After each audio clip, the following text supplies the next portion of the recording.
जय हिंद, वंदे मातरम, भारत माता की जय। आज अचानक 2-3 घंटे पहले मन में ये आया कि लाइव करना चाहिए। अगर हम बात करें भारत के इतिहास की, भारत के गौरव की और संकल्प की और मोटिवेशन की, तो जब मोटिवेशन की बात आती है तो पश्चिम के, यूरोप के उदाहरण हमें दिए जाते हैं। हमें पढ़ाया जाता है कि माउंट एवरेस्ट के ऊपर कौन गया या नेपोलियन ने कैसे युद्ध लड़ा। हमें उनके बारे में वो ऐसे रोल मॉडल हमारे सामने खड़े कर दिए जाते हैं। यदि हम अपने भारतीय स्वतंत्रता संग्राम के सेनानियों को देखें, यदि हम भारत के क्रांतिवीरों को देखें, तो हमें पता लगता है कि हमारे भारत के अंदर भी मोटिवेशन की कोई कमी नहीं है। संकल्प क्या होता है, मातृभूमि की सेवा क्या होती है, देशभक्ति का जज्बा क्या होता है, देश पर मरने और मिटने का संकल्प क्या होता है, एक संकल्प के लिए अपने जीवन की आहुति कैसे दे देते हैं, ऐसा इतिहास अपने भारतीय स्वतंत्रता संग्राम का है। दुख की बात है कि यह इतिहास हमें पुस्तकों में नहीं पढ़ाया जाता। मैं खुद यदि बात करूं, आज उस वीर बलिदानी शहीद आजम ऊधम सिंह का बलिदान दिवस है, उनकी पुण्यतिथि है। आज ही के दिन हंसते हंसते उन्होंने फांसी के फंदे को चूमा था। यदि मैं अपने व्यक्तिगत स्वाध्याय की बात छोड़ दूं, क्रांतिकारियों में रुचि की बात छोड़ दूं, तो पाठ्य पुस्तकों में शहीद ऊधम सिंह का नाम नहीं आता। हमारे भारतीय स्वतंत्रता संग्राम के इतिहास से, हमारे इतिहास की पुस्तकों में ऊधम सिंह का नाम एक लाइन के अंदर 2 अक्षरों में भी लिखा नहीं जाता, पढ़ाया नहीं जाता। शहीद आजम ऊधम सिंह की हम बात करें तो कितने बड़े वीर और बलिदानी थे। अंग्रेजों की मांद में घुसकर लंदन, जो पूरी दुनिया की आर्थिक राजधानी थी, पूरी दुनिया में सबसे सुरक्षित स्थान जिसको माना जाता था, उस लंदन में जाकर अंग्रेजों की मांद में घुसकर अंग्रेजों के अधिकारी को दिन दहाड़े शूट करने का काम शहीद आजम ऊधम सिंह ने किया। वीरता की अद्भुत मिसाल, ऐसा उदाहरण जो मिलना कहीं मुश्किल है। लेकिन दुख की बात यह है कि उसके बारे में बताया नहीं जाता, उसके बारे में पढ़ाया नहीं जाता। लॉकडाउन है, स्ट्रेस की बात आती है, डिप्रेशन की बात आती है, बार बार कहा जाता है कि लोग स्ट्रेस में आ जाते हैं। एक बच्चा जिसके 12वीं कक्षा में, 10वीं कक्षा में अंक थोड़े से कम आते हैं तो वो स्ट्रेस में आ जाता है, डिप्रेशन में आ जाता है। मैं कहता हूं, यदि हम महाराणा प्रताप को, छत्रपति शिवाजी को, वीर बंदा बैरागी को, संभाजी महाराज को, यदि हम अपने देश के इतिहास पुरुषों को, हम पंडित राम प्रसाद बिस्मिल को, वीर सावरकर की जेल की कहानी को, हम लोकमान्य तिलक को, हम खुदीराम बोस को, हम प्रफुल्ल चाकी को, हम भगत सिंह को, हम राजगुरु को, हम सुखदेव को, हम पंडित राम प्रसाद बिस्मिल को, हम मदनलाल धिंगड़ा को, हम शहीद ऊधम सिंह को यदि लोगों को पढ़ा दें, वो जब उनके जीवन को अपने सामने रखेंगे तो कभी भी डिप्रेशन में नहीं आ सकते। कभी भी कोई भी जिंदगी की चुनौतियां, कोई भी समाज की चुनौतियां, कोई भी उनके सामने जीवन में चुनौतियां उनको बड़ी नहीं लग सकती। तो आज हम चर्चा करने वाले हैं शहीद आजम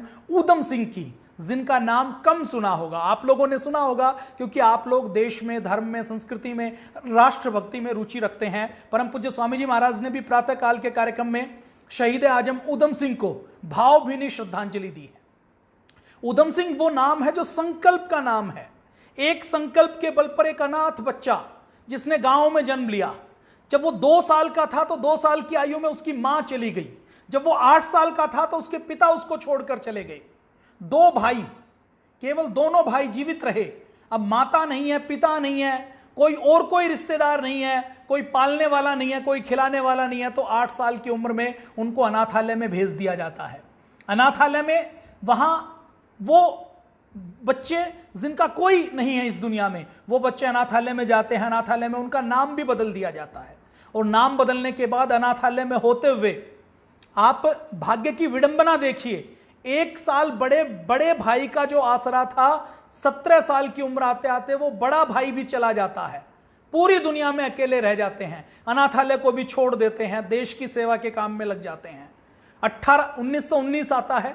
1919 के समय जलियांवाला कांड को देखते हैं और एक संकल्प अपने मन में लेते हैं कि मुझे मातृभूमि के अपमान का बदला लेना है। और 21 साल तक संकल्प की आग को अपने दिल में जगा कर रखते हैं, दिल में जला कर रखते हैं। कोई बैंक बैलेंस नहीं है, कोई पीछे से जेवर नहीं है, कोई जमीन जायदाद नहीं है, कोई उंगली पकड़कर चलाने वाला नहीं है, कोई सिखाने वाला नहीं है, लेकिन एक संकल्प कि मुझे भारत माता के अपमान का बदला लेना है। और ऊधम सिंह जो एक अनाथ बालक था, सामान्य परिवार में, साधारण जाति में, साधारण परिवार में, साधारण पृष्ठभूमि में जन्म लेकर संघर्षों के बीच में, जैसे चट्टान के बीच में अंकुरण होता है, जैसे पीपल का वृक्ष कहीं भी किसी भी दीवार के ऊपर उग जाता है, उसी प्रकार से अपने अस्तित्व को दृढ़ करते हुए संकल्प के बल पर अंग्रेजों के गवर्नर रहे उस समय, जो पूरे पंजाब के, उस समय का पंजाब आज का पंजाब नहीं था, उस समय के पंजाब में आज का पंजाब है, उस समय के पंजाब में आज का पूरा हरियाणा है, और उस समय के पंजाब में पाकिस्तान का जो आज पंजाब प्रांत है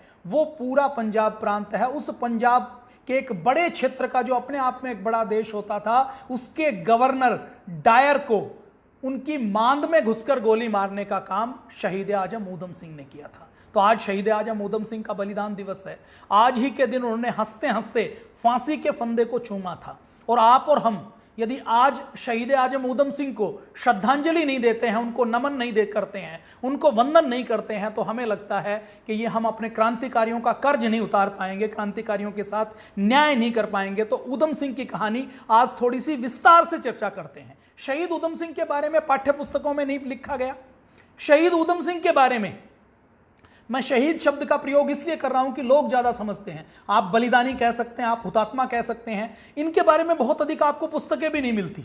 पुस्तकें मिलती हैं तो 1 या 2 पन्नों में पूरी जीवनी को, पूरी उनकी कहानी को बता दिया जाता है, समेट दिया जाता है। अभी हमारे लिए खुशी की बात यह है कि शहीद ऊधम सिंह जैसे व्यक्तित्व के ऊपर डॉक्यूमेंट्री बननी चाहिए, इनके ऊपर सीरियल बनने चाहिए, इनके ऊपर फिल्में बननी चाहिए, ताकि एक एक युवा के सामने ऊधम सिंह जैसा संकल्प खड़ा हो जाए। तो शहीद आजम ऊधम सिंह का पंजाब में एक छोटा सा जिला है, जो आज जिला है सुनाम। ब्रिटिश भारत में पंजाब नाम का प्रांत होता था, उस समय सुनाम नाम की एक जगह थी। वहां पर 26 दिसंबर 1899 में ऊधम सिंह का जन्म हुआ। सिख समुदाय से थे, कंबोज परिवार से, कंबोज समुदाय से, सिख समुदाय से थे। शहीद आजम ऊधम सिंह की, जैसे मैंने आपको बताया कि बचपन में जब वो 2 साल के थे तो 1901 में उनकी माताजी चल बसी। पिताजी के साये में उनका एक बड़ा भाई था, वो दोनों भाई पिताजी के साये में पलने लगे। अब 1907 आते आते जब वो ऊधम सिंह 8 साल के थे, तो 8 साल के होते होते उनके पिताजी चले जाते हैं। अब कोई है नहीं, घर अभी भी शहीद आजम ऊधम सिंह का घर अभी भी सुनाम में है। तो अब घर में कोई पालने वाला नहीं है, तो उनको अनाथ आश्रम में भर्ती करवा दिया जाता है। सरकारी अनाथ आश्रम में चले जाते हैं। अनाथ आश्रम में जाने के बाद उनका नाम बदल दिया जाता है। ऊधम सिंह का बचपन का नाम शेर सिंह था और उनके भाई का नाम मुक्ता सिंह था। अनाथालय में जाकर उनका नाम शेर सिंह से ऊधम सिंह हो जाता है और उनके भाई का नाम साधु सिंह हो जाता है। और शहीद आजम ऊधम सिंह सर्वधर्म को मानने वाले थे। उनको यह लगता था कि भारत को एक करके रखना है, तो सबको साथ लेकर रखना है। तो उन्होंने ऊधम सिंह के साथ वो अपना नाम प्रयोग करते थे, राम मोहम्मद सिंह आजाद। वो जो 1940 में जब उनको फांसी की सजा दी गई, तो जेल से भी उन्होंने जो पत्र लिखे हैं, उन पत्रों में वो अपना नाम राम मोहम्मद सिंह आजाद लिखते हैं। वो कहते हैं कि इसके अंदर 3 धर्मों का समावेश है, राम हिंदू धर्म का, मोहम्मद मुस्लिम धर्म का, और सिंह सिख धर्म का प्रतीक है। तो ये राम मोहम्मद सिंह आजाद नाम रखते हैं, सर्वधर्म स्वभाव की बात करते हैं, और बचपन से ही उनकी इच्छा है कि देश के लिए मैं कुछ करूं। 1917 आता है। 1917 आते आते उनके बड़े भाई चले जाते हैं। उनकी उम्र केवल 17-18 वर्ष की होती है। 17-18 वर्ष की उम्र में उनके बड़े भाई चले जाते हैं। अब पूरे अकेले हैं, अनाथ आश्रम को छोड़ देते हैं। छोड़कर क्रांतिकारियों के संपर्क में आते हैं। क्रांतिकारियों के संपर्क में आकर ये योजना बनाते हैं कि हमें देश के लिए, समाज के लिए कुछ बड़ा करना है, कुछ विशेष करना है, इसकी योजना बनाते हैं। अब ये जो समय है 1917 का, 1918 का, 1919 को, आइए थोड़ा सा इसको समझते हैं। इसको समझेंगे तो हमें अच्छे से क्लियर होगा कि वो समय क्या था, शहीद ऊधम सिंह के सामने क्या क्या चुनौतियां थी। उस समय देखिए फर्स्ट वर्ल्ड वार होता है 1914 से लेकर 1919 तक। अब जो फर्स्ट वर्ल्ड वार होता है, उस फर्स्ट वर्ल्ड वार में लगभग 13 लाख भारतीय सैनिक भाग लेते हैं। लगभग 50,000 सैनिक अपनी आहुति देते हैं, ब्रिटिश साम्राज्य के लिए लड़ते हैं। कहां पर लड़ते हैं? पूरी दुनिया में लड़ते हैं और अपनी आहुति देते हैं। अब यह सब होने के बाद महात्मा गांधी 1915 में दक्षिण अफ्रीका से वापस आते हैं। अंग्रेज उनसे बातचीत करते हैं कि आप भारतीय यदि इस फर्स्ट वर्ल्ड वार में अंग्रेजों के साथ सैनिक के रूप में सेवा देने का काम करेंगे, तो हम भारत के ऊपर नरमी दिखाएंगे, भारत की आज़ादी में कुछ विचार करेंगे, तो ऐसी कल्पना करके महात्मा गांधी भी लग जाते हैं, युवाओं को कहते हैं कि अंग्रेजों की सहायता करनी है, वर्ल्ड वार के लिए भारतीय सैनिक बनकर अंग्रेजी साम्राज्य की रक्षा करें ताकि अंग्रेज भारत के साथ नरमी से पेश आए। तो 45,000 लोग अपनी आहुति दे देते हैं, सैनिक बनकर अपनी जान दे देते हैं। अब इस समय जब विश्व युद्ध का अंत होता है तो भारत के लोग क्या सोचते हैं कि हमने अंग्रेजों की इतनी सहायता की है, भारत के लोगों ने फर्स्ट वर्ल्ड वार में बहुत वीरता के साथ अंग्रेजी साम्राज्य के लिए, अंग्रेजों के लिए लड़ाई लड़ी, तो वो ये सोचते हैं कि अब अंग्रेज हमारे ऊपर अत्याचार कम करेंगे और नरमी से पेश आएंगे। अंग्रेज उल्टा करते हैं। उल्टा क्या करते हैं? एक रोलेट एक्ट के नाम से एक बिल लाते हैं जिसको काला कानून कहा जाता है। उस काले कानून में क्या होता है कि कोई भी भारतीय नेता को बिना किसी अपील के, बिना किसी दलील के, बिना किसी एफआईआर के, बिना किसी शिकायत के कभी भी उठाकर जेल में बंद कर दिया जाएगा। उसके ऊपर जो सजा सुनाई जाएगी वो बंद कमरे में उसकी सुनवाई होगी और बिना किसी अपील के, बिना किसी दलील के किसी को भी उठाया जा सकता है, जेल में डाला जा सकता है, फांसी के फंदे पर चढ़ाया जा सकता है, जो मर्जी सजा दी जा सकती है। तो एक तरीके से अंग्रेजों ने एक ऐसा काला कानून बनाया जिसके सहारे वो भारत के सारे क्रांतिकारियों का दमन करना चाहते थे कि भारत के अंदर कोई भी व्यक्ति उठ ना सके, बोल ना सके, भारत की स्थिति एक तरीके से गुलामों जैसी स्थिति बन जाए। तो अब इस सारी पृष्ठभूमि के अंदर अंग्रेजों के अत्याचार चल रहे हैं। अब पंजाब, जो उस समय का पंजाब, आज का हरियाणा, आज का जो पाकिस्तान के अंदर पंजाब है, वो इस बड़े प्रदेश के ऊपर पंजाब का गवर्नर होता है गवर्नर डायर।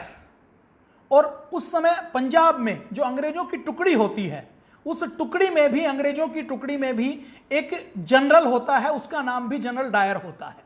ये दो डायर है, एक गवर्नर डायर है, एक जनरल डायर है। अब हम आगे बात करेंगे। तो उस समय लोग शांतिपूर्ण प्रदर्शन करते हैं, तो शांतिपूर्ण प्रदर्शन करने लोगों के ऊपर अंग्रेज गोलियां चलवा देते हैं। अब अंग्रेज जब गोलियां चलाते हैं तो अब पंजाब उसका केंद्र बिंदु बना हुआ है। आप देखिए, ये जो 1910-20 का समय है ना, इस 1910-20 के समय में आप देखेंगे कि बंगाल से क्रांतिकारी हैं और बंगाल से जो क्रांतिकारी हैं, उस बंगाल के क्रांतिकारियों को तोड़ने के लिए अंग्रेजों ने बंग भंग किया ताकि धर्म के आधार पर हम बंगाल को दो हिस्सों में बांट दें।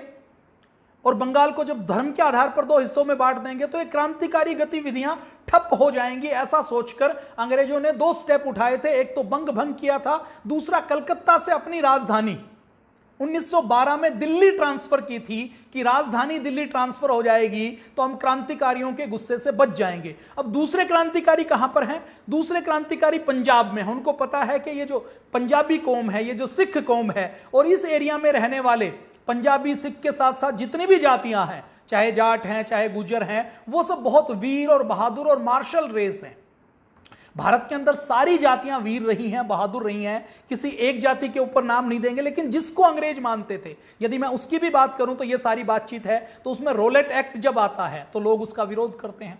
जब अंग्रेज जबरदस्ती गोलियां चलाते हैं तो गोलियां चलाते हुए भारतीय भी कुछ अंग्रेजों की हत्या कर देते हैं, यूरोपियन लोगों की हत्या कर देते हैं। और लंदन, उस समय अमृतसर की सड़कों पर कैसा पाप अंग्रेज करते हैं आप देख लीजिए कि अंग्रेज, जैसे कर्फ्यू लगाया हुआ है, तो उस कर्फ्यू के बीच में यदि कोई व्यक्ति बाहर जाता है, कोई बीमार हो गया, कोई वृद्ध है, कोई बूढ़ा है, तो अंग्रेज अधिकारी यदि किसी चौराहे के ऊपर है तो वो वहां पर सजा क्या देगा कि कर्फ्यू के अंदर यदि आप बाहर निकले तो आपको जूतों के ऊपर सिर रगड़कर, नाक रगड़कर माफी मांगनी पड़ेगी। आपको गली के अंदर जाना है, घर तक पहुंचना है तो रेंग रेंग कर पहुंचना पड़ेगा। ऐसे अमानवीय अत्याचार करते हैं। तो इन अत्याचारों के विरोध में बैसाखी के दिन 13 अप्रैल 1919 में अमृतसर के अंदर एक जल्ली नाम का एक व्यक्ति होता था, उसका एक बाग था जिसको जलियांवाला बाग कहते थे। उस जलियांवाला बाग में, क्योंकि बैसाखी का मेला है, बैसाखी पंजाब का एक बहुत अच्छा पर्व है,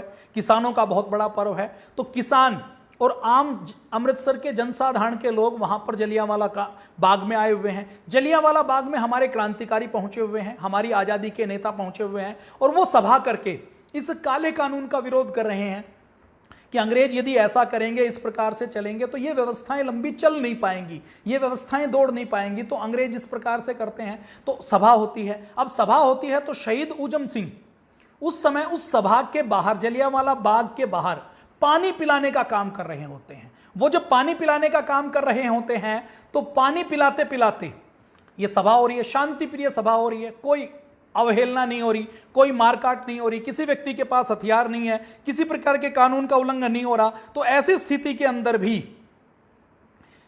अंग्रेजों को जब पता लगता है तो अंग्रेज जबरदस्ती, एक मिनट मैं एक शेयर कर देता हूं, एक बार 1 मिनट होल्ड कर रहा हूं मैं। आम अमृतसर के जनसाधारण के अंग्रेज जबरदस्ती उस समय, अंग्रेजों का एक जनरल होता है जनरल डायर, वो अपने सिपाहियों के साथ वहां पर आ जाता है, और वो जब अपने सिपाहियों के साथ आता है तो बिना किसी वार्निंग के, बिना कुछ कहे वो सीधे गोलियां चलवा देता है। अब जो जलियांवाला बाग है ना, उसके अंदर आप आज भी अभी जाएंगे तो अंदर जाने का 4-5 फीट का केवल एक रास्ता है, और वो जो जलियांवाला बाग है वो अमृतसर शहर के बीच में है, चारों ओर बाउंड्री है, मकान बने हुए हैं, दीवार बनी हुई है, और कुछ वहां पर नहीं है। तो उस जलियांवाला बाग में एंट्री करने की और बाहर निकलने की केवल एक जगह है। अब जनरल डायर वहां पर पहुंचता है, अपने सैनिकों के पास पहुंचता है, सैनिकों के पास राइफल है, बंदूक है, उस बंदूक से वो जलियांवाला बाग के अंदर घुसकर उस एक संकरे रास्ते को ब्लॉक करके अंदर घुस के जो भीड़ है वहां पर, उस भीड़ को चारों ओर से घेर लेते हैं। उस भीड़ को इस प्रकार से चारों ओर से घेर लेते हैं, आप सामने चित्र में देख पा रहे होंगे, ये किसी मूवी का सीन है लेकिन आप इसमें देख पा रहे होंगे। अब चारों ओर से घेर के, अब तरीका क्या है, भीड़ कुछ गलत कर रही है तो उसका विरोध करना चाहिए, भीड़ का नेता है उसको वार्निंग देनी चाहिए, भीड़ कुछ गलत नहीं कर रही लेकिन भीड़ को फिर भी आपको डिसमेंटल करना है, आपको भीड़ की असेंबली को अलग अलग करना है, तितर बितर करना है तो वार्निंग दी जा सकती है, हवाई फायर किए जा सकते हैं, भीड़ के नेता को कहा जा सकता है कि सबको बाहर निकाल दो, अपने अपने घरों में भेज दो। लेकिन जनरल डायर ऐसा पागल राक्षस की तरह होता है कि वो सीधे अपने आदमियों को कहता है कि गोली चलाने का ऑर्डर दे देता है, और उनकी बंदूकों के अंदर जितनी गोलियां होती हैं 10 मिनट तक गोली चलती रहती है, 650 राउंड गोली चलाई जाती है, एक एक गोली, क्योंकि भीड़ है, भीड़ में लोग हैं। अब एक एक गोली जब नजदीक से चलाते हैं 10 फीट की, 15 फीट की दूरी से, तो एक एक गोली 2-2 लोगों के बीच से जाती है, 3-3 लोगों के बीच से जाती है, भगदड़ मच जाती है। और इस भगदड़ मचने के बाद हम यदि देखें तो इस भगदड़ मचते मचते, इस भगदड़ के बीच में जब गोली 2-2 लोगों के बीच में जाती है तो वहां पर एक कुआं होता है, उस कुएं के अंदर लोग गिर जाते हैं। उस कुएं के अंदर भगदड़ में जब लोग गिरते हैं तो कुआं लाशों से पट जाता है, ऐसी बुरी स्थिति बनती है।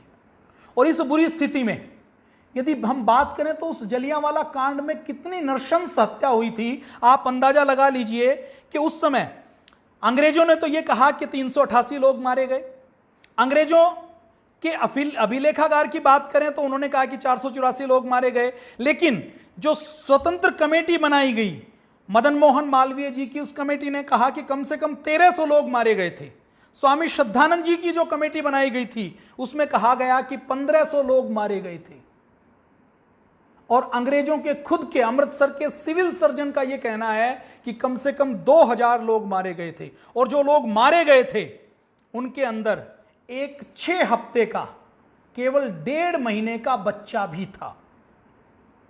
41 ऐसे छोटे छोटे बच्चे थे, 6 साल के, 7 साल के, 10 साल के, जिनके सिर के अंदर से गोली लग गई, जो वहां पर गोलीकांड में मारे गए। जब शहीद आजम उधम सिंह इस गोलीकांड को देखते हैं तो उनको बहुत गुस्सा आता है, और वहीं पर वो प्रतिज्ञा करते हैं कि मुझे भारत माता के इस अपमान का बदला लेना है, मुझे जनरल डायर से बदला लेना है, गवर्नर डायर से बदला लेना है। अब ये करने के बाद, अब ये जो जलियांवाला हत्याकांड है इसका कितना प्रभाव होता है आप अंदाजा लगाइए। इसका इतना प्रभाव होता है कि इस जलियांवाला हत्याकांड के बाद शहीद भगत सिंह, शहीद आजम भगत सिंह, जो उस समय केवल 12 साल के हैं, 12 वर्ष की उम्र में जब शहीद भगत सिंह जलियांवाला हत्याकांड की खबर सुनते हैं तो अपने गांव से 18 किलोमीटर दूर, उनको अगले दिन जब स्कूल जाना होता है बैसाखी से अगले दिन, तो स्कूल नहीं जाते, जलियांवाला बाग में पहुंच जाते हैं, और जलियांवाला बाग की मिट्टी इकट्ठी करके उस समय वो संकल्प लेते हैं, वो कसम खाते हैं कि मैं अंग्रेजों से इस अपमान का बदला लूंगा, मैं अंग्रेजों से इस अपमान का बदला लूंगा, मैं अंग्रेजों से भारत माता के इस अपमान का बदला लेना है।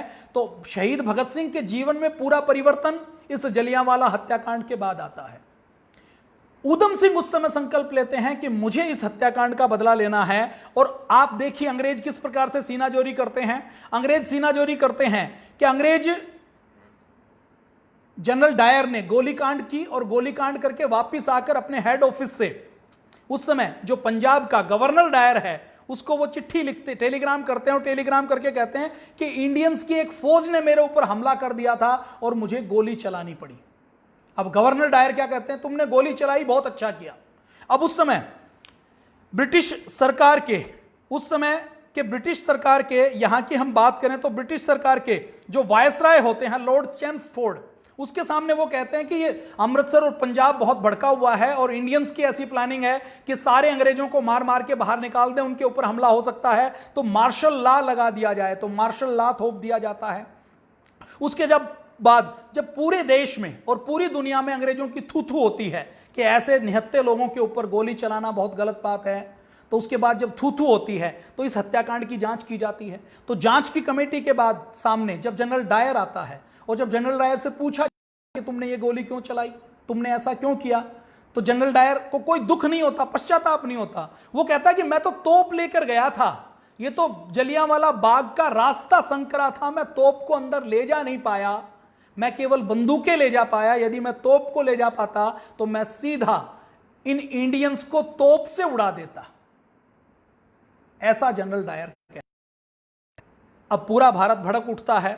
अब पूरा भारत भड़कने के बाद जलियांवाला कांड के बाद भारत के अंदर शहीद भगत सिंह उठते हैं। शहीद भगत सिंह अपनी पढ़ाई को ठोकर मार देते हैं। अब वही समय है चंद्रशेखर आजाद का, वही समय है भगवती चरण वोहरा का, यही समय है राजगुरु का, यही समय है सुखदेव का, यही समय है पंडित राम प्रसाद बिस्मिल का। ये सब क्रांतिकारी बनने का निर्णय ले लेते हैं और कांग्रेस से इनका मोह भंग हो जाता है। आप देखेंगे कि 1922 के बाद एक समय आता है, क्रांतिकारियों का उफान आता है।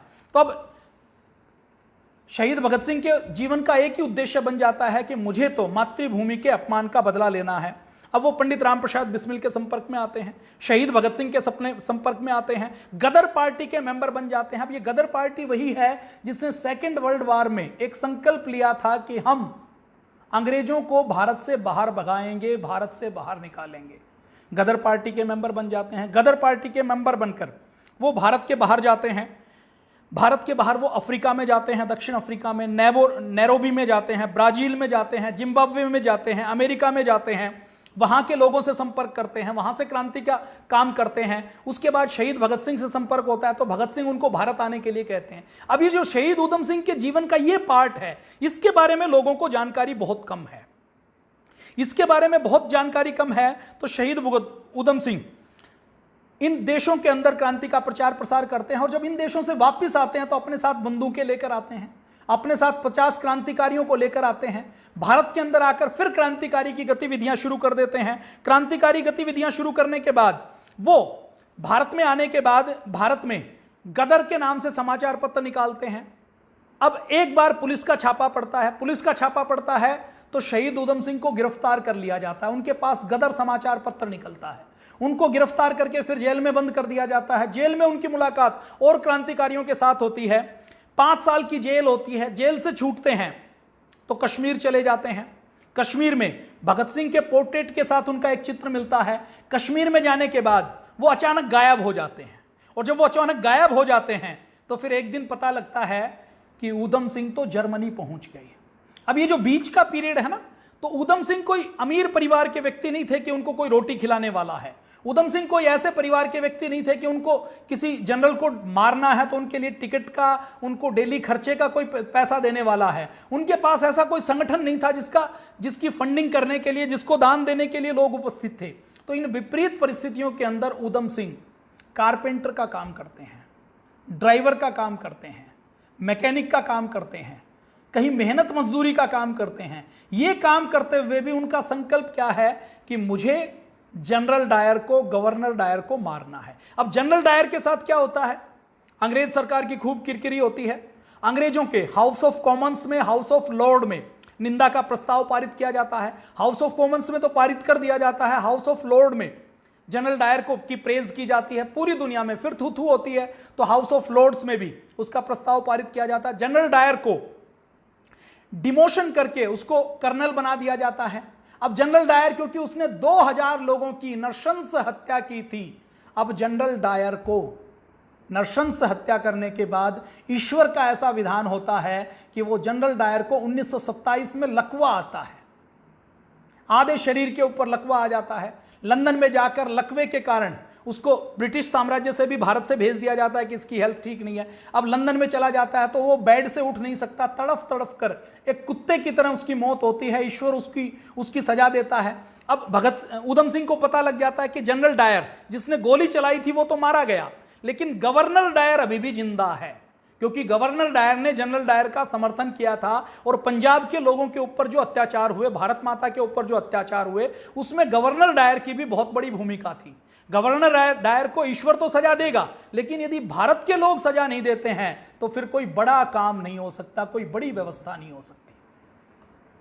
तो शहीद ऊधम सिंह लगे रहते हैं अपने संकल्प को पूरा करने के लिए। बढ़ई का काम सीखते हैं, ड्राइवरी सीखते हैं, कारपेंटर का काम सीखते हैं, मजदूरी का काम सीखते हैं। ये सारे काम करते करते फिर जर्मनी के रास्ते वो लंदन में पहुंच जाते हैं। लंदन में किराए के ऊपर कार लेते हैं, एक घर लेते हैं, किराए के ऊपर घर लेते हैं, कार खरीदते हैं, ड्राइविंग शुरू करते हैं वहां पर, और एक रिवॉल्वर खरीदते हैं जिसके अंदर 6 गोलियां आ सकती हैं। रिवॉल्वर खरीदने के बाद उन्होंने वो रेकी करना शुरू कर देते हैं कि ये जो गवर्नर डायर है ये कहां कहां जाता है, इसकी क्या क्या मूवमेंट है, कहां कहां मूवमेंट करता है, उसका पीछा करना शुरू करते थे। और फिर उनको एक दिन पता लगता है कि 23 मार्च को 1934 में वो वहां पर लंदन में पहुंच जाते हैं। एल्डर स्ट्रीट कमर्शियल रोड है एक वहां पर लंदन में, वहां पर वो रहते हैं। और रेकी करते करते एक दिन उनको पता लगता है कि 13 मार्च 1940 को, जैसे 13 अप्रैल 1919 को जलियांवाला कांड हुआ था, तो 13 मार्च ठीक 21 साल बाद, 20 साल 11 महीने बाद रॉयल सेंट्रल एशियन सोसाइटी की एक कैक्सन हॉल के अंदर मीटिंग होती है। उस मीटिंग के अंदर शहीद ऊधम सिंह पहुंचते। अब लंदन के अंदर सिक्योरिटी बहुत तेज है, तो कोई रिवॉल्वर लेकर वैसे नहीं जा सकते, तो वो क्या टैक्टिक्स करते हैं कि मोटी पुस्तक लेते हैं, मोटी पुस्तक के पन्नों को बीच से काटते हैं रिवॉल्वर की तरह, रिवॉल्वर उसके अंदर छुपाते हैं, एक यूरोपियन जैसा वेश बनाते हैं, अंग्रेज जैसा, और उसके अंदर जाकर कैक्सन हॉल में आगे की पहली 3 पंक्तियों में बैठ जाते हैं। अब गवर्नर डायर को जैसे ही सम्मानित करते हैं, फिर बोलने के लिए बुलाया जाता है, तो खड़े हो जाते हैं और अपनी रिवॉल्वर निकालकर उसके ऊपर फायर करते हैं। 2 गोलियां गवर्नर डायर को लगती हैं, गवर्नर डायर गिर जाते हैं, उसके पास जाते हैं, इनकलाब जिंदाबाद का नारा लगाते हैं। तो एक महिला, अंग्रेज महिला आती है और अंग्रेज महिला शहीद ऊधम सिंह को पकड़ लेती है। ऊधम सिंह चाहते तो अंग्रेज महिला को मार सकते थे, उनकी रिवॉल्वर के अंदर 4 गोलियां और है, वो वहां पर गोली चलाकर भाग सकते थे, गोलियां चला सकते थे। उनको गिरफ्तार कर लिया जाता है, गिरफ्तार करके जेल में बंद कर दिया जाता है, मुकदमा चलाने का नाटक किया जाता है। अब उनके ऊपर जब मुकदमा चलाया जाता है तो भी उनको कोई दुख नहीं है। मुकदमा चलाते चलाते वो कहते हैं कि मैंने ब्रिटिश राज्य में, भारत में मासूम बच्चों को कुपोषण से मरते देखा है, नरसंहार देखा है, भारत को लूटने का काम अंग्रेजों को किया है, और अंग्रेजों की कोर्ट के अंदर खड़े होकर वो अंग्रेजों को कुत्ता कहते हैं। जब जज अंत में जब फैसला सुनाने वाला होता है, तो फैसला सुनाने के समय जज उससे पूछता है कि आप कुछ कहना चाहते हो क्या, आपकी कोई बात है क्या कहने के लिए? तो वो कहता है कि ठीक है, मैंने ये एक पर्चा लिखा हुआ है, मैं इसको पढ़ना चाहता हूं। अब जज पूछता है कि पर्चा अंग्रेजी में है क्या? तो वो कहते हैं कि हाँ अंग्रेजी में है, आपको समझ आएगा। तो जज कहता है कि आप मुझे दे दो, मैं अपने आप पढ़ दूंगा। तो अब ऊधम सिंह कहते हैं कि मैं आपको नहीं देना चाहता, मैं पूरी जूरी को सुनाना चाहता हूं। अब जज समझ जाता है कि ये अपने पर्चे को अखबार में छपवाना चाहते हैं, जैसे भगत सिंह ने किया था ना। अब भगत सिंह ने ये काम किया 1920 के दशक में, ऊधम सिंह कर रहे हैं 1940 में। तो 1940 में फिर वो पढ़ना शुरू करते हैं, अंग्रेजों को गालियां देना शुरू कर देते हैं कि आपने कैसे कैसे किस किस प्रकार के अत्याचार किए। तो जज बीच में उनको रोकता है, वो कहता है कि मैं आपका भाषण नहीं सुनना चाहता, आपको अपने बचाव में कोई पक्ष रखना है तो आप रख सकते हैं। अब ऊधम सिंह फिर भी पढ़ना जारी करते हैं, तो अंग्रेज ये कहता है कि ये आपका भाषण प्रेस में नहीं छप पाएगा, और प्रेस वालों को कहते हैं कि आपको कोर्ट की कार्रवाई में केवल फैसला छापना है। ऊधम सिंह ने क्या कहा, यह समाचार पत्रों में नहीं छापना। क्यों? क्योंकि नहीं तो अंग्रेजों की और किरकिरी पूरी दुनिया में होने वाली है, क्योंकि लंदन के जो अखबार हैं वो पूरी दुनिया में जाने वाले हैं। उनको सजा दे दी जाती है। ऊधम सिंह सजा पाने के बाद भी कहते हैं कि मुझे पता था कि मुझे सजा तो मिलेगी और मुझे सजा का कोई दुख नहीं है, मुझे 10 साल की सजा मिले, मुझे 20 साल की सजा मिले, मुझे 50 साल की सजा मिले, या मुझे फांसी के फंदे पर लटकना पड़े, लेकिन मुझे सबसे बड़ी खुशी है कि मैंने गवर्नर डायर को मारने का संकल्प पूरा किया। मैंने अपनी मातृभूमि के अपमान का बदला लिया है और अब मैं अपने वतन के लिए शहीद होने के लिए तैयार हूं, मुझे कोई दुख नहीं है। अब ऊधम सिंह को जेल में बंद कर दिया जाता है। जेल के अंदर वो रहते हैं। जेल के अंदर रहते रहते 31 जुलाई उनकी सजा, फांसी की सजा का समय तय कर दिया जाता है। 31 जुलाई को फांसी की सजा में पेंटविल नाम की एक जगह है लंदन में, आप कभी जाएं तो आपको वहां पर ट्यूब का स्टेशन मिलेगा। तो उस जगह के ऊपर उनको कैद कर दिया जाता है और उनको ये टारगेट दी, उनको अब फांसी की सजा होने वाली है। फांसी की सजा से पहले डॉक्टर उनकी चेकिंग करने के लिए आता है। जब चेकिंग करने के लिए आता है तो डॉक्टर देखता है कि ऊधम सिंह का बीपी बिल्कुल नॉर्मल है, उनकी हार्ट बीट बिल्कुल नॉर्मल है और अंतिम समय में भी वो मुस्कुरा रहे हैं, उनके चेहरे के ऊपर संतुष्टि के भाव हैं। हंसते हंसते वो फांसी के तख्ते पर जाते हैं, अपने हाथों से अपना फंदा डालते हैं और इनकलाब जिंदाबाद का नारा लगाते हुए अंग्रेजों को फिर वो कुत्ता कहते हैं, डॉग कहते हैं, वो कहते हैं डाउनफॉल द ब्रिटिश एम्पायर, और वो कहते हैं downfall the British dogs.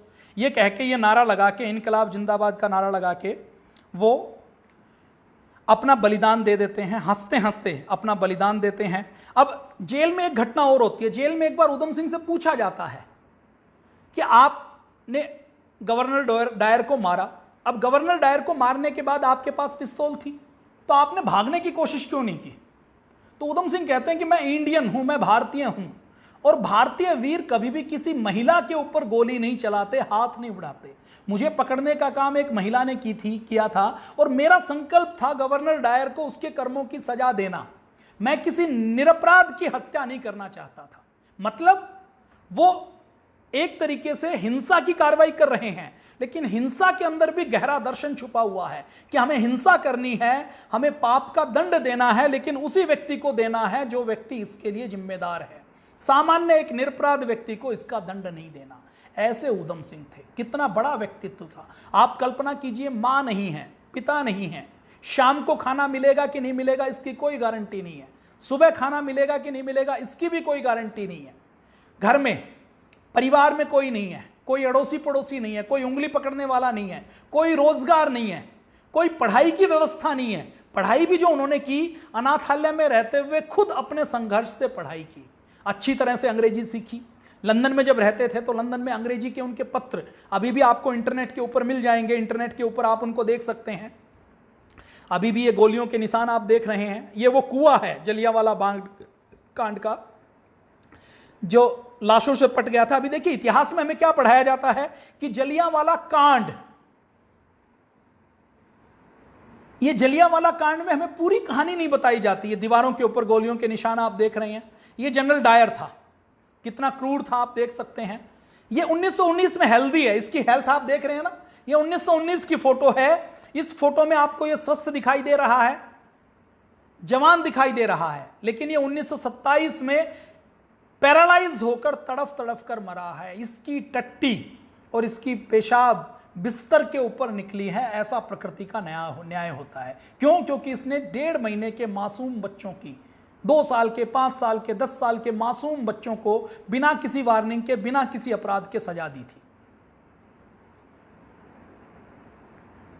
Bhagat Singh के साथ उनकी दोस्ती है, भगत सिंह उनसे प्रेरणा पाते हैं। अब ये सारी होते होते जब वो अपना पूरा बलिदान दे देते हैं, तो बलिदान देने के बाद फांसी की सजा देते हुए भी उनके चेहरे के ऊपर कोई दुख के भाव नहीं है। अब क्योंकि उनका अपना कोई नहीं है, तो फांसी की सजा के बाद उनका वहीं पर अंतिम संस्कार कर दिया जाता है। उनकी अस्थियां वहीं पर लंदन में रहती हैं। और आप देखिए, जिस क्रांतिकारी के बलिदान के ठीक 7 साल बाद भारत को आजादी मिलती है, अब शहीद ऊधम सिंह ने वहां पर एक गवर्नर डायर को मारा। इसका प्रभाव भारत के नौजवानों के ऊपर क्या हुआ, भारत की आर्मी के ऊपर क्या हुआ, भारत की नेवी के ऊपर क्या हुआ, कि हम अंग्रेजों की गुलामी करते हैं और एक वो नौजवान है जो अंग्रेजों की मांद में जाकर अंग्रेजों को उड़ाने का, अंग्रेजों को मारने का काम करते हैं। तो इस घटना का प्रभाव इतना अच्छा हुआ, नेताजी की आजाद हिंद फौज खड़ी होती है, नेवी विद्रोह करती है। भारत के स्वतंत्रता संग्राम के नेता पंडित जवाहरलाल नेहरू से लेकर, महात्मा गांधी से लेकर, कांग्रेस के नरम दल के नेता भी 1942 में ये देख लेते हैं कि अब भारत रुकने वाला नहीं है। तुम करोगे तो तुम्हारे साथ, तुम नहीं करोगे तो तुम्हारे बिना भारत के लोग तो क्रांति करेंगे। ये नेताजी सुभाष चंद्र बोस के रास्ते पर चलने के लिए तैयार हैं। तो उस समय आप याद कीजिए, महात्मा गांधी 1942 में नारा देते हैं असहयोग आंदोलन का, और एक शब्द और जोड़ते हैं, करो और मरो का। अब महात्मा गांधी ये आह्वान करते हैं। अब हालांकि ये जो अपने नरमदल के नेता है ना, ये मरता कोई नहीं है, मरने की कोई सूचना नहीं है ज्यादा, कुछ लोगों ने अपनी आहुति दी है, मरता कोई नहीं है, तो ये अपना कार्यक्रम करते हैं। तो ये करोड़ों, ठीक 7 साल बाद भारत को आजादी मिलती है, अंग्रेजों को देश छोड़ना पड़ता है, और शहीद उधम सिंह, एक अनाथ बच्चा, अपने संकल्प के बल पर 21 साल तक अपने संकल्प की आग को अपने मन में जलाकर रखता है, और अपने मन में जलाते जलाते उस संकल्प की आग के कारण वो बच्चा भारत माता के अपमान का बदला लेता है। पूरी दुनिया को संदेश देता है कि यदि भारतीयों के ऊपर तुम अन्याय करोगे, अत्याचार करोगे, तो भारतीय चुप रहने वाले नहीं हैं, भारतीय चुप बैठने वाले नहीं हैं। यह संकल्प शहीद भगत सिंह का था। कई बार हमारे सामने चुनौतियां होती हैं तो हम हार जाते हैं, हमें लगता है कि हम क्या करें, हमारे सामने तो ये नहीं है, हमारे सामने तो वो नहीं है। हमारे इतिहास में ऐसे प्रसंग भरे पड़े हैं जिन्होंने अभावों के अंदर दर्ज जन्म लेकर, जिन्होंने संघर्ष करके सफलता के सोपान खड़े किए हैं। छत्रपति शिवाजी महाराज की बात करें, कहां जन्म हुआ? एक किले में जन्म हुआ, पिताजी कैद में है, मां को रहने का कोई ठिकाना नहीं, किसी पिताजी के मित्र के पास मां है, अहमद शाह अब्दाली की सेना पीछे पड़ी हुई है, आज प्राण चले जाएंगे कि कल प्राण चले जाएंगे, इस बात का कोई भरोसा नहीं है। एक जो छोटा सा मोहल्ला है उसकी जागीरदारी पिता की मिली, और जितना मुगल सल्तनत का साम्राज्य था उससे भी बड़ा साम्राज्य खड़ा करने का काम छत्रपति शिवाजी महाराज ने केवल संकल्प के बल पर किया। छत्रपति शिवाजी महाराज के बाद हम डॉक्टर एपीजे अब्दुल कलाम की बात करें, रामेश्वरम के छोटे से गांव में जन्म हुआ, पिताजी मछुआरे, शाम का खाना खाने की कोई गारंटी नहीं कि मिलेगा या नहीं मिलेगा, अखबार बेचने का काम किया, 15 किलोमीटर पैदल चल के जाते थे। एक शिक्षक ऐसे थे जो सुबह 4:30 बजे जो बच्चे नहाकर आते थे केवल उन्हीं को फ्री में ट्यूशन पढ़ाते थे, तो सुबह 4:30 बजे फ्री में ट्यूशन पढ़ने के लिए पहुंच जाते थे। स्ट्रीट लाइट की, लैंप की रोशनी के अंदर बैठकर पढ़ाई करते थे। घर के अंदर लैंप नहीं था, एक झोपड़ी के अंदर 15 लोगों का परिवार रहता था। उन संघर्षों के बीच में भी डॉक्टर एपीजे अब्दुल कलाम पूरे भारत को मजबूत बना सकते हैं। स्वामी श्रद्धानंद जी, जो यहीं गुरुकुल कांगड़ी में, हरिद्वार के बगल में, जिनका संकल्प था कि मुझे गुरुकुलीय शिक्षा व्यवस्था को पुनर्जीवित करना है, 1905 में संकल्प लेते हैं, और 1905 में स्वामी श्रद्धानंद संकल्प लेकर एक विश्वविद्यालय बना देते हैं। यह स्वामी श्रद्धानंद का संकल्प था। हम आगे और बात करें, यह गुरुकुल कांगड़ी विश्वविद्यालय है, लाखों व्यक्ति, लाखों विद्यार्थी यहां से निकले हैं पिछले 115 सालों में, और उन्होंने पूरी दुनिया में वेद का, दर्शन का, योग का एक मार्ग प्रशस्त किया है। कैप्टन बाना सिंह सियाचिन में -40 डिग्री के तापमान में, जहां पानी को भी हवा में उड़ा दो तो बर्फ बन जाता है, वहां पर उन्होंने संकल्प लिया कि मैं कायदे आजम नाम की पाकिस्तान की चौकी, जिसके ऊपर पाकिस्तान ने कब्जा किया है, उसको जीत कर रहूंगा। -40 डिग्री के तापमान में उन्होंने संघर्ष किया, उन्होंने संकल्प के बल पर उस चोटी को जीत कर दिखाया जहां पर जीत हासिल करना बहुत मुश्किल था। आज उस चौकी का नाम कैप्टन बाना सिंह चौकी है। महर्षि देव दयानंद, जिन्होंने अन्याय का, अत्याचार का, पाप का, पाखंड का, इस देश के अंदर जितनी भी कुरीतियां थी उनका विरोध किया। एक व्यक्ति जिसके ऊपर पत्थर फेंके गए, जिसको गालियां दी गई, जिसको मारने के लिए लठैत भेजे गए, जिसको पिघलाने के लिए वेश्याओं के माध्यम से षड्यंत्र करने की कोशिश की, जिसको झुकाने के लिए राजाओं ने कहा कि हम अपना राज देने के लिए तैयार हैं, जिसको हिलाने के लिए मठाधीशों ने कहा कि हम अपने मठ की सारी संपत्ति देने के लिए तैयार हैं, लेकिन एक बालक मूल शंकर ने संकल्प लिया कि मुझे देश के अंदर वेद की ज्योति जलानी है। तो उस छोटे से बालक मूल शंकर ने अपने संकल्प के बल पर भारत के अंदर वेद की ज्योति, वैदिक संस्कृति को पुनर्जागृत कर दिया, योग को, यज्ञ को फैला दिया। और आज हम देखते हैं तो हमारे सामने पूज्य स्वामी जी महाराज जैसे, परम पूज्य स्वामी श्रद्धानंद की बात करें, परम पूज्य स्वामी रामदेव जी महाराज की बात करें, हम आचार्य बालकृष्ण जी की बात करें, ये सब इस महापुरुष की देन है, इस महापुरुष के संकल्प की देन है। हम बात करें गुरु गोविंद सिंह जी की, गुरु तेग बहादुर जी की, जिन्होंने अपना सर्ववंश दान कर दिया एक संकल्प के लिए कि हमें देश को अन्याय करने वाले अत्याचारियों से, पापियों से मुक्त करवाना है।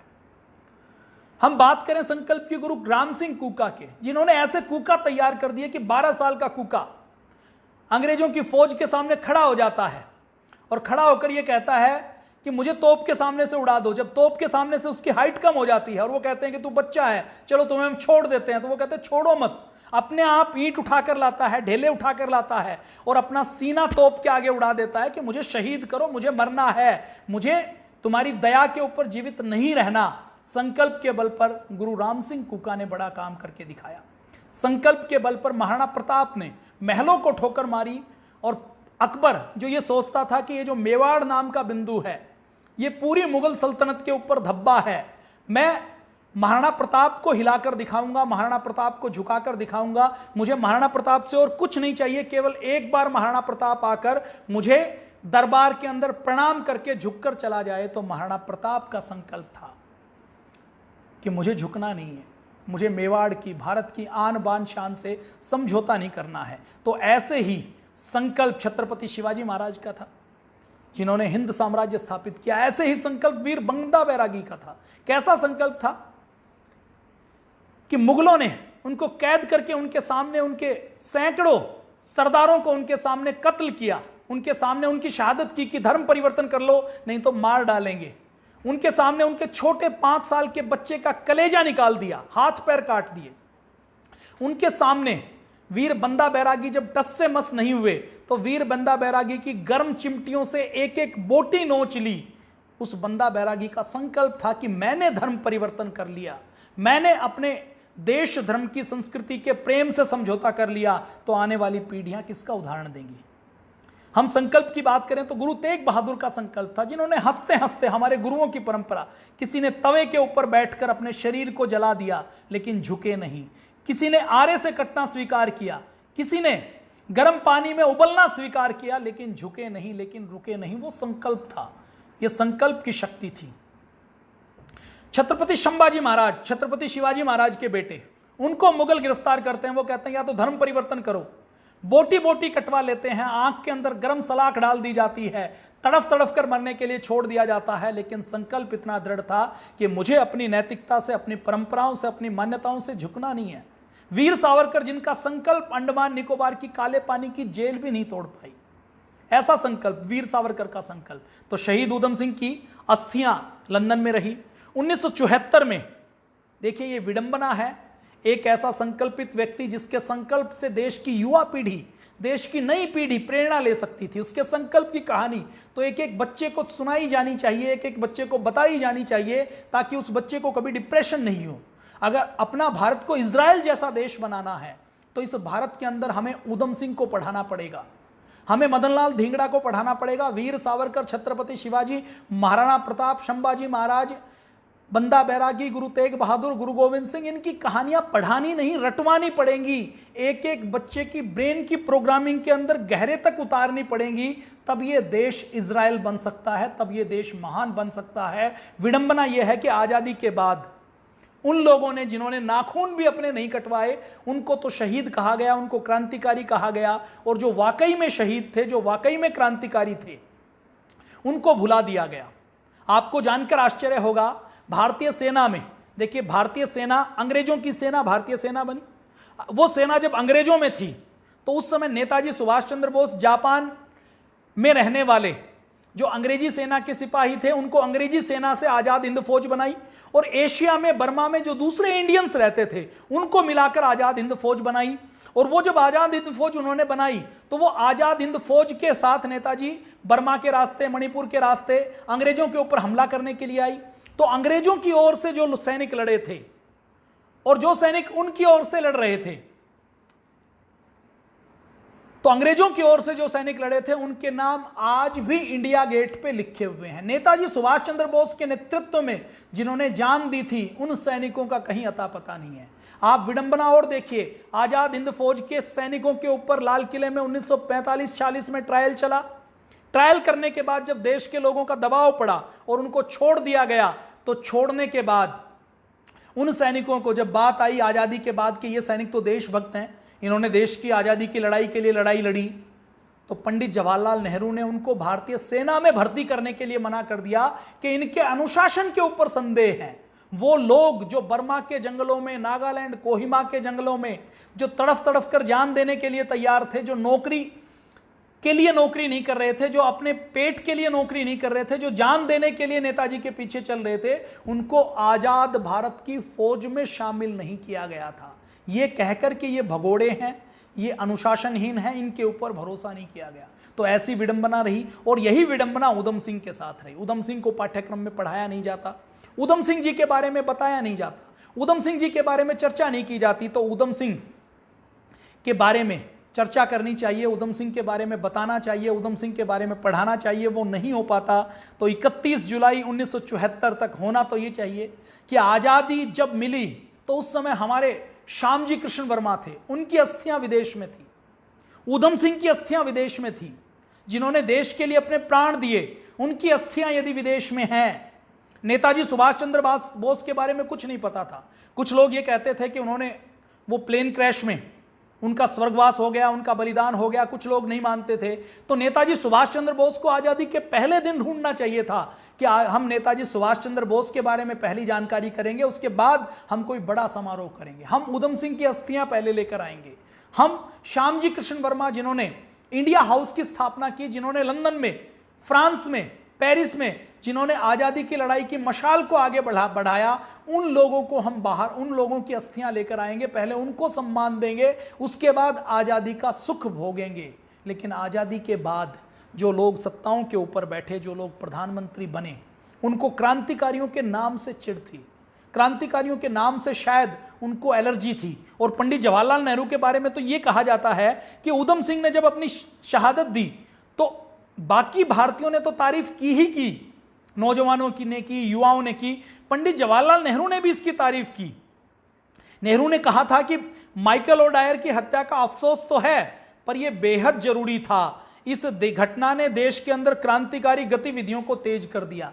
वही नेहरू जी अपने पूरे उम्र भर प्रधानमंत्री रहते हैं, लेकिन उस प्रधानमंत्री रहते हुए उधम सिंह की अस्थियां कहां पर हैं, उनकी मुक्ति हुई कि नहीं हुई। उधम सिंह की इच्छा थी कि मरने के बाद उनकी अस्थियां उनके पैतृक गांव में प्रभावित की जाएं, तो 1947 से लेकर 1970 तक कोई शुद्ध नहीं ली जाती। 1974 में 31 जुलाई की उनकी अस्थियों को वापस लाया जाता है और उनकी अस्थियों को देश नसीब होता है, वो मिट्टी नसीब होती है जिस मिट्टी के लिए हंसते हंसते उन्होंने अपना बलिदान दिया था। तो आज शहीद आजम उधम सिंह जी का बलिदान दिवस है, उनकी पुण्यतिथि है, उनका शहादत दिवस है। आज ही के दिन उन्होंने हंसते हंसते फांसी का फंदा चूमा था, तो हम उनको नमन करते हैं, उनको वंदन करते हैं। अब एक खुशी की बात यह है कि उत्तराखंड के अंदर एक जिला है जिसका नाम है उधम सिंह नगर। ये उधम सिंह नगर नाम का जो जिला है वो उधम सिंह जी के नाम पर इनका नाम रखा गया था। राजनीति में यद्यपि जातिवाद को प्रश्रय देते हुए यह नाम रखा गया था, लेकिन फिर भी किसी भी कारण से यदि हमारे क्रांतिकारियों को सम्मान मिलता है तो यह अच्छी बात है। क्रांतिकारी किसी एक जाति के नहीं होते, क्रांतिकारी किसी एक परिवार के नहीं होते। क्रांतिकारी जब कोई व्यक्ति होता है, और क्रांतिकारियों में भी जब कोई व्यक्ति शहीद हो जाता है, बलिदानी हो जाता है, हुतात्मा हो जाता है, तो वो पूरे राष्ट्र की संपत्ति हो जाता है। मैं आपको एक घटना सुनाता हूं। शहीद भगत सिंह असेंबली में बम फोड़ने के लिए जाने वाले हैं, उनके ऊपर मुकदमा चल रहा है, और मुकदमा चलने के बाद उनको फांसी की सजा होने वाली है, फांसी की सजा घोषित हो चुकी है। अब जो उस समय जो उनके बाहर क्रांतिकारी हैं, जैसे चंद्रशेखर आजाद जैसे दूसरे क्रांतिकारी, अब शहीद भगत सिंह का एक फोटो अखबार में छपता है। अब वो उन क्रांतिकारियों के सामने वो फोटो, जैसे कमरे में रहते हैं तो न्यूज आती है तो वो जमीन के ऊपर गिर जाता है। तो चंद्रशेखर आजाद उस फोटो को उठाते हैं, भगत सिंह जेल में हैं, जीवित हैं, और उस फोटो को उठाकर माथे से लगाते हैं। वो कहते हैं कि ये क्रांतिकारी अब किसी एक व्यक्ति के नहीं है, ये केवल हमारे मित्र नहीं है, यदि इन्होंने अपना बलिदान दे दिया तो अब ये देश की संपत्ति हैं, ये देश की धरोहर हैं।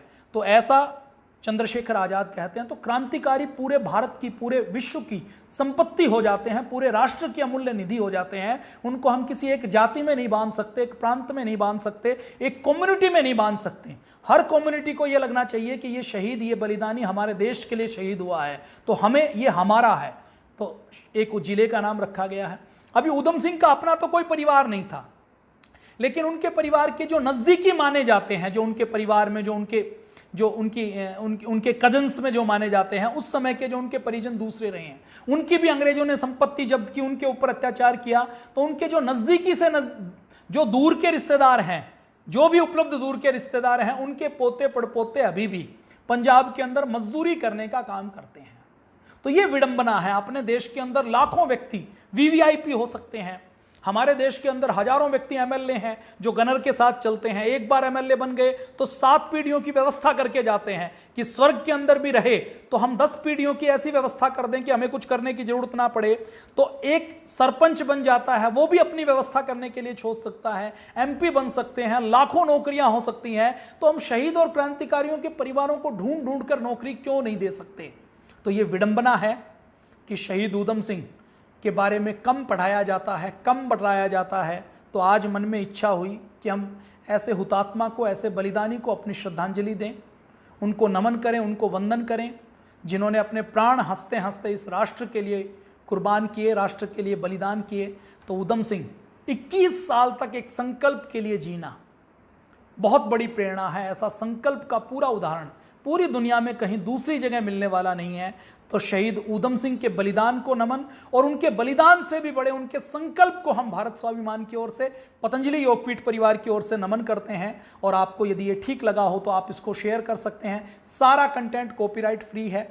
आप इसको अपनी भाषा में, तमिल में, तेलुगु में, कन्नड़ में, मलयालम में, बंगाली में, असमीज के अंदर, मणिपुरी के अंदर बोलिए, सबको बताइए, अपने बच्चों को इसकी कहानी सुनाइए कि देखो वो एक ऊधम सिंह था जिसकी मां नहीं थी, जिसका बाप नहीं था, जिसका भाई मर गया, लेकिन फिर भी 21 साल तक उसने कारपेंट्री का काम किया, उसने बढ़ई का काम किया, उसने ड्राइवर का काम किया, उसने नौकर का काम किया, कुछ भी साथ नहीं था। अगर वो व्यक्ति लंदन में जाकर गवर्नर को गोली से उड़ा सकता है तो अपना ऐसा परिवार का बच्चा जिसकी मां है, जिसका पिता है, जिसके पास पूरा संबल है, वो क्या नहीं कर सकता? ऐसी प्रेरणा हमें युवाओं को देनी है। जय हिंद, वंदे मातरम, भारत माता की जय।